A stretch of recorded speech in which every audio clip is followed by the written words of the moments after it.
సుమన్ టీవీలో మీ business promotions కోసం ఈ కింది నెంబర్ను సంప్రదించగలరు.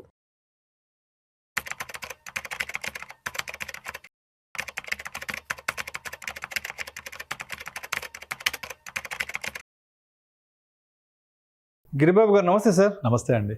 గిరిబాబు గారు ఇవాళ ఒక మంచి టాపిక్ గురించి మాట్లాడదాం అనుకున్నాను. డిస్కస్ చేద్దాం.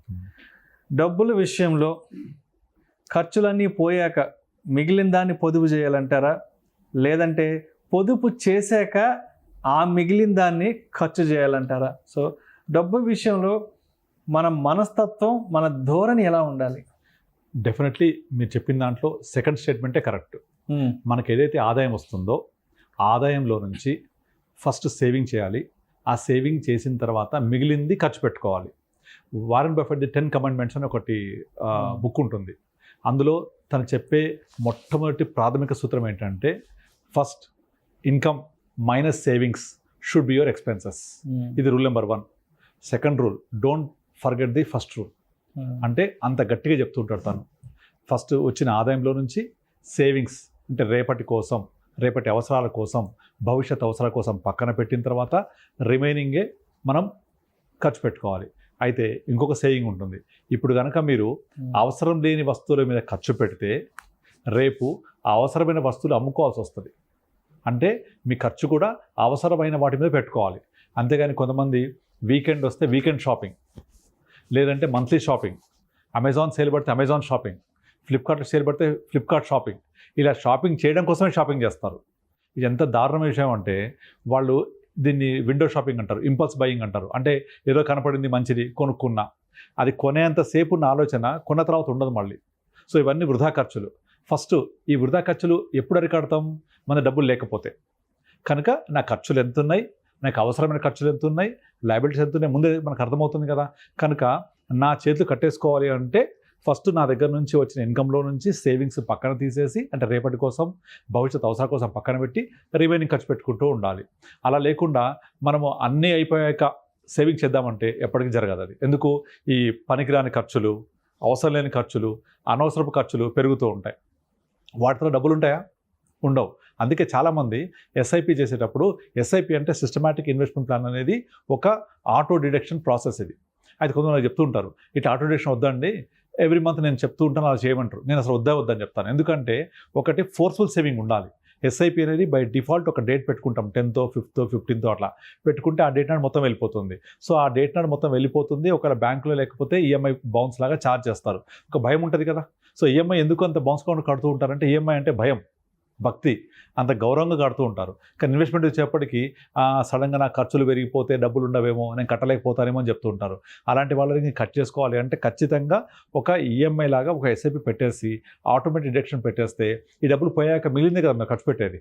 కనుక మీరు చెప్పిన స్టేట్మెంట్లో డెఫినెట్లీ సెకండ్ వన్నే, అంటే మన దగ్గర ఉన్న ఆదాయంలో నుంచి అన్ని సేవింగ్ చేసిన తర్వాత రిమైనింగ్ ఖర్చు పెట్టుకోవాలి. ఈ ఖర్చు పెట్టేది కూడా దేని మీద చేయాలి?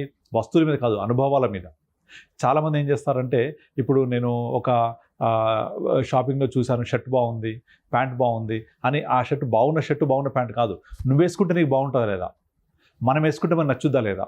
అంటే మనం వేసుకుంటే ఒక మంచి చొక్కా, మంచి బట్టలు వేసుకుంటే ఎంత హుందాతనం ఉంటుంది. అంటే ఆ డ్రెస్ సెన్స్ అనేది మీ యొక్క వ్యక్తిత్వాన్ని చూపిస్తుంది. కనుక అలా మనకు నప్పేది, మనకు సూటబుల్ డ్రెస్ కొనుక్కోవాలి. అంతేగాని షాపింగ్లో అదేదో రంగు బాగుందనో లేకపోతే ఇంకోటి బాగుందనో అలా కొనకూడదు. అంటే ఇలాంటివి కట్ చేయాలి అంటే ఫస్ట్ మీకున్న ఆదాయంలోంచి సేవింగ్ చేసేసేయండి. నేను ప్రతి నెల ఇంత సేవ్ చేస్తాను, ఇంత సేవ్ చేస్తూ పోతే ఇంత అప్రాక్సిమేట్లీ రిటర్న్స్ వస్తే దీని మొత్తం ఇన్ని సంవత్సరాలు ఇంత అవుతుంది, ఇది నా రిటైర్మెంట్ ఫండ్, ఇది నా పిల్లల ఎడ్యుకేషన్ ఫండ్, ఇది నా పిల్లల మ్యారేజ్ కోసం, ఇది నా ఇల్లు కొనుక్కోవడం కోసం, ఇది నా వెకేషన్ కోసం, ఇలా డివైడ్ చేసుకోండి. మీకు ఎంత మంచి మంచి అనుభవాలు మిగులుతుంటాయి దీని ద్వారా. అంతేగాని వస్తువుల మీద ఖర్చు పెట్టి వాటిని వాడకుండా, నిజంగా చాలామంది ఇంట్లో చూడండి మీరు, చాలా వాడని వస్తువులు, పరిగణ వస్తువులు బోల్డ్ ఉంటాయి. వాటి వల్ల జంక్ అంతా నిండిపోతూ ఉంటుంది. సో అది కనుక తీసేయాలి అంటే ఇలాంటి ఇంపల్సివ్ బయింగ్ని, మనం పొదుపు చేయకముందు చేసే ఖర్చును తీసేస్తుండాలి. మనకు 2 రకాలుగా ఉంటాయి. ఒకటి ఖర్చులు, 2 ధరలు. ఈ రెండిట్లో కూడా ఎప్పుడు స్థిరంగా పెరిగేవి ధరలు, అంటే వస్తువుల ధరలు, మన రోజు వాడే ఖర్చులు, లైక్ మన ఆహార పదార్థాల ధరలు, ఇవన్నీ ఒక లెవెల్లో పెరుగుతూ ఉంటాయి. పెట్రోల్ ధరలు ఇవన్నీ కూడా. కానీ ఖర్చులు మనం పెట్టేవి. ఈ రెండిట్లో ధరల్ని మన చేతుల్లో లేదు, మనం కంట్రోల్ చేయలేం, మనం అదుపు చేయలేం. ఖచ్చితంగా ఆ ధరలు ఇన్ఫ్లేషన్ ప్రకారంగా పెరుగుతూనే ఉంటాయి. కానీ మనం అదుపులో పెట్టుకోగలిగేది ఏంటి? ఖర్చులు. దాన్ని కనుక అదుపులో పెట్టుకోగలిగితే ఆ పెరిగే ధరల్ని ఈజీగా తట్టుకోవచ్చు. కనుక మన ఖర్చుల్ని అదుపులో పెట్టుకుంటూ పెరిగే ధరల్ని నిందించకుండా అది ఇన్ఫ్లేషన్ వల్ల పెరుగుతూనే ఉంటుంది. దాన్ని ఎదుర్కోవాలి అంటే మన ఖర్చుల్ని కంట్రోల్లో పెట్టుకోవాలి. తర్వాత ఈ ఖర్చులలో చాలామంది అవసరమైన ఖర్చు, ఇప్పుడు మీరు హెల్త్ ఇన్సూరెన్స్ అడగండి, హెల్త్ ఇన్సూరెన్స్ అనగానే అదొక ఖర్చులా భావిస్తారు, అదొక లైబిలిటీగా ఫీల్ అవుతారు. కానీ రేపు పొద్దున అనారోగ్యాన్ని ట్రై చేసి చూస్తే అది ఎంత ఖరీదైనదో ఎవరికి అనుభవిస్తే తప్ప ఎవరికి అర్థం కాదు. ఇప్పుడు రీసెంట్గా మా రిలేటివ్స్లో ఒకతను హాస్పిటల్లో అడ్మిట్ అయ్యాడు. అతను దగ్గర ఒక 20 రోజులు హాస్పిటల్లో ఉన్నాడు. మొత్తం ఆయన బిల్లు 27 లక్షల రూపాయలు. Luckily health policy 1 crore policy చేయించే వాళ్ళకి నేను ఆల్రెడీ ముందే ఆ 1 crore పాలసీ ఉంది కాబట్టి 20 లక్షలు తట్టుకోగలిగారు. లేదు ఆ పాలసీ లేకపోయి ఉంటే వాళ్లకు తలుచుకుంటేనే ఒక కాళ్ళ కింద భూమి కదిలిపోతుంది. కానీ ఒకప్పుడు వాళ్ళు మాకేం అనారోగ్యం కాదు, మేము హ్యాపీగా ఉంటాం, మాకేం ప్రాబ్లం లేదు, ఆ హెల్త్ ఇన్సూరెన్స్ గురించి అస్సలు వాళ్ళు ఈ ఖర్చు మాకు వద్దు, అనవసరం ఖర్చు, మేము మెడిటేషన్ చేస్తాం, మేము యోగా చేస్తాం, మేము ఫిట్గా ఉంటామని వద్దనేవాళ్ళు.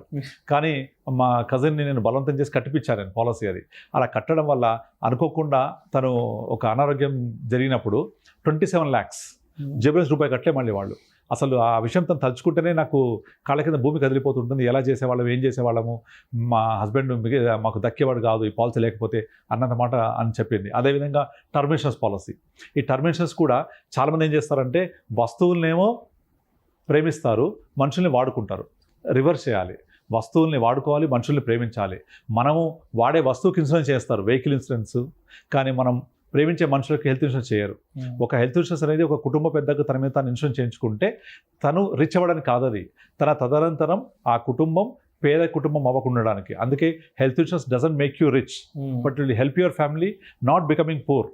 మనల్ని లైఫ్ ఇన్సూరెన్స్ ఎప్పుడు రిచ్ చేయదు, మన తదనంతరం మన ఫ్యామిలీ పూర్ అవ్వకుండా హెల్ప్ చేసే ఒక మంచి ఇన్స్ట్రుమెంట్. దీని మీద పెట్టాలి ఖర్చు.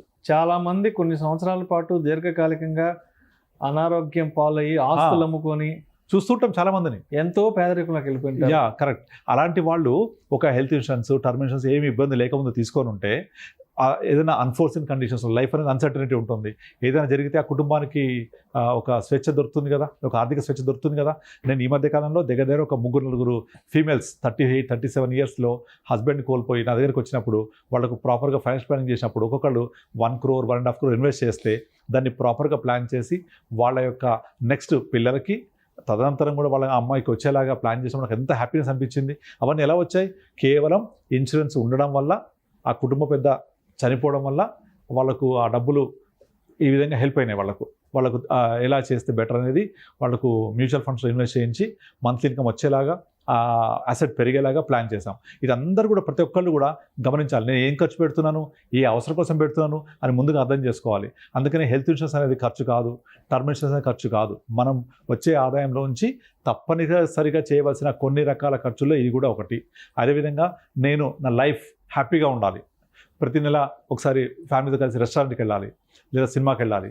ఇప్పుడు ఈ రోజుల్లో సినిమాకి వెళ్ళి రెస్టారెంట్కి వెళ్తే కనీసం 4,000 ఖర్చు అవుతుంది. కానీ నీకు వచ్చే ఆనందం ఎంత ఉంటుంది మీరు అసలు వెలగట్టలేరు. మనం తాయికెళ్ళవి సినిమాలు చూసాం కదా, ఎవ్రీ వీకెండ్ నువ్వు సిటీకి వెళ్ళి సినిమా చూసి ఒక ఐస్ క్రీమ్ తిని కూల్ డ్రింక్ తాగి ఒక బెలూన్ సర్కస్కి వెళ్ళి ఇలా చేస్తే పెద్ద ఖర్చేం కాదు. దానివల్ల మనం లక్షల కోట్లు ఖర్చు పెడితే ఆనందం రాదు. ఇది చిన్న చిన్న ఆనందాలు, మంచి బట్టలు వేసుకుంటే, నచ్చింది తింటే, నచ్చిన కారు నడిపితే, నచ్చిన మనుషులతో ఉంటే ఎంత హ్యాపీగా ఉంటుంది. సో ఈ ఆనందం మీద మీరు ఖర్చు పెట్టండి. అంతేగాని వచ్చిన ఇన్కమ్ మొత్తాన్ని ఖర్చు పెట్టుకుంటూ పోతే రేపంటూ మీకేం మిగలదు.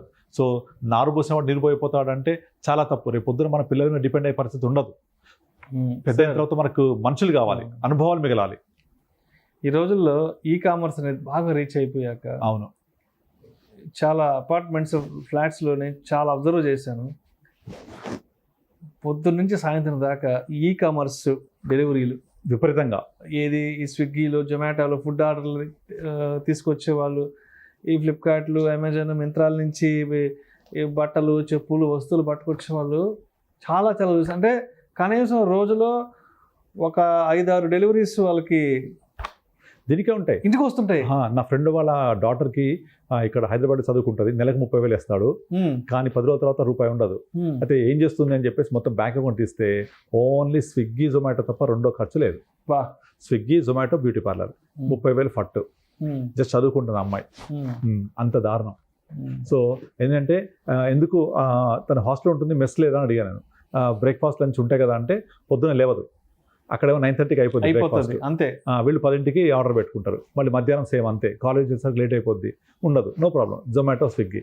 సాయంత్రం కర్రీ బాగాలేదంట, చలో స్విగ్గీ జొమాటో, అయిపోయింది, 30,000 రూపాయలు 10 రోజుల్లో పట్టు, మళ్ళీ 20 రోజుల పాటు వెయిట్ చేస్తూ ఉండాలి. అస్సలు కొంచెం కూడా మనం ఎందుకోసం ఖర్చు పెడుతున్నాము, ఏ అవసరం కోసం ఖర్చు పెడుతున్నాము, ఇది మనకు అవసరమా కాదా అనే ఆలోచన ఉండదు. ఇంకొకటి, కొంతమంది డబ్బు సంపాదించి పిల్లల కోసం, నేను చదువు కోసం వాటి కోసం కాకుండా అన్ప్రొడక్ట్ ఎక్స్పెండిచర్ చేస్తుంటారు. అంటే హంగు ఆర్బాటాల కోసము, రిచ్నెస్ చూపించడం కోసం పెద్ద పెద్ద ఫంక్షన్ చేస్తుంటారు. ఆ ఫంక్షన్ చేస్తే వచ్చి తినిపోయే వాళ్ళు ఒక పూట తిని ఆమె బాగా పెట్టాడు బాగుందని అంటారు, కానీ తర్వాత ఆ ఖర్చు బరువు మోయవలసింది ఆ వ్యక్తి. ఆ ఖర్చు తగ్గించుకోవడం, ఆ ఖర్చు తీర్చడం కోసం కొన్ని సంవత్సరాల పాటు కష్టపడుతూ ఉండాలి. జీవితాంతం దాచిపెట్టుకున్న డబ్బుల్ని జీవితాంతం ఒక్కరోజు ఖర్చు పెట్టేసి ఒక్కరోజు ఇంట్లో షో ఆఫ్ కోసం ఫంక్షన్ కి అయిపోతాయి. షో ఆఫ్, ఇదంతా అన్ప్రొటెక్ట్ ఎక్స్పెండిచర్. మళ్ళీ రేపటి నుంచి అప్పులే మళ్ళీ యథా రాజా తదా ప్రజలాగా మళ్ళీ అదే అప్పులు చేస్తూ అదే జీవితం మళ్ళీ పొదుపు చేసి మళ్ళీ చిట్టి వేసి ఒక 4 సంవత్సరాలు కష్టపడి మళ్ళీ పల్లె జమగానే మళ్ళీ ఏదో పనికి మళ్ళీ వస్తువులు కొనడం. ఇంట్లో ఫర్నిచర్ బాగాలేదు, ఇది కొనాలి, పెద్ద ఫ్రిడ్జ్ కొనుక్కోవాలి, అందరికీ చూపించాలి. అసలు యాక్చువల్గా ఫ్రిడ్జ్లో వాటర్ తాగకూడదు, ఫ్రిడ్జ్లో వస్తువులు అనారోగ్యం అని అందరికీ తెలుసు. అయినా సరే మామూలు ఫ్రిడ్జ్ సరిపోతుంది, కానీ చాట్ అంత ఫ్రిడ్జ్ ఉండాలి, పెద్ద బీరువా లాంటి ఫ్రిడ్జ్ ఉండాలి. దానికోసం 2 లక్షలు ఖర్చు, మళ్ళీ ఆ ఖర్చు కోసం చిట్టి వేసి మళ్ళీ మొత్తం నెలంతా సంవత్సరం పొడుగుతా కట్టుకుంటూ వెళ్ళి మళ్ళీ డబ్బు రాని దీని కట్టడం, ఇదే పరిస్థితి. అంతేగాని నాకు వచ్చిన ఆదాయంలో కొంత సేవ్ చేసుకుంటాను, రేపటి కోసం ఆర్థిక స్వేచ్ఛ నాకు రావాలి, నేను ఎవరి కోసం చేయి చాపకూడదు, ఈయన ఒక కనీస స్పృహ ఉండట్లేదు చాలా మందికి. అండ్ పోతే కొంతమంది వెళ్ళిపోయి ఫిక్స్డ్ అసెట్స్ లాగా ల్యాండ్ కొనేస్తుంటారు. ఇది ఎందుకోసం అంటే నా కోసం కాదు, మా పాప కోసం, మా బాబు కోసం చెప్తూ ఉంటారు. రేపు పొద్దున వీళ్ళు కొన్నది వాళ్ళకు ఇష్టం ఉంటుందో తెలియదు, అది ఉంచుకుంటూ ఉండో తెలియదు, దాంతో ఒక రూపాయి వస్తుందో తెలియదు, కానీ మొత్తం డబ్బులన్నీ తీసుకెళ్ళి అది కొనేసి అక్కడ ఇరుక్కుపోయి అది అమ్మలేక, దాని అప్పు తీర్చలేక, 1 రూపాయి ఆదాయం లేక ఇబ్బంది పడాలి. బోల్డ్ మంది చూస్తున్నాం ఇప్పుడు. దీనికోసం మళ్ళీ పర్సనల్ లోన్ పెట్టి ఆ పర్సనల్ లోన్ కడుతూ ఆ చట్టంలో విషియస్ సర్కిల్ ఆఫ్ పావర్టీ అంటారు. విషియస్ సర్కిల్ ఆఫ్ పావర్టీ అంటే అదే పావర్టీ చట్టంలో అక్కడే ఇరుక్కుపోతూ ఉంటారు. అంటే ఇవన్నీ కూడా అన్ప్రొటెక్టెడ్ ఎక్స్పెండిచర్. ఒక ఆదాయం లేకపోతే దాని నుంచి అది ఒక ఆస్తి కానే కాదు. ఆస్తి అంటే ఆదాయం ఉండాలి, ఆదాయం లేని ఆస్తి కాదు. కనుక ఒక ప్లాట్, ఎంటీ ప్లాట్ ఆదాయం ఇవ్వదు, ధర పెరుగుద్ది. కానీ నువ్వు నిజంగా పెరిగిన ధరకి అమ్మగలుగుతావా, అమ్మిన తర్వాత దాన్ని నువ్వు ఎంజాయ్ చేయగలుగుతావా, అది నీకోసం ఉంచుకుంటావా అంటే వెరీ బిగ్ క్వశ్చన్ మార్క్. మీ పిల్లల కోసం ఇస్తాము, పిల్లల కోసం ఉంటుంది అంటే ఎంతవరకు వాళ్ళు ఉంచుకుంటారు దాన్ని? వాళ్ళకి ఫ్రీగా వస్తుంది, నీ తదనంతరమో ఎప్పటికో ఉంచుకుంటారు వాళ్ళు. ఫ్రీగా వచ్చిన తర్వాత విలువ ఉండదు దానికి. చూస్తుంటాం కదా ఎంతమందిని, చాలామంది చూస్తుంటాం. పెద్ద అయిన తర్వాత వాళ్ళకి 60 సంవత్సరాలు వచ్చాక చేతితో రూపాయి ఉండదు. ఆ స్థలం అమ్మాలంటే పిల్లలు అమ్మనియరు, వీళ్ళకి రూపాయి ఉండదు.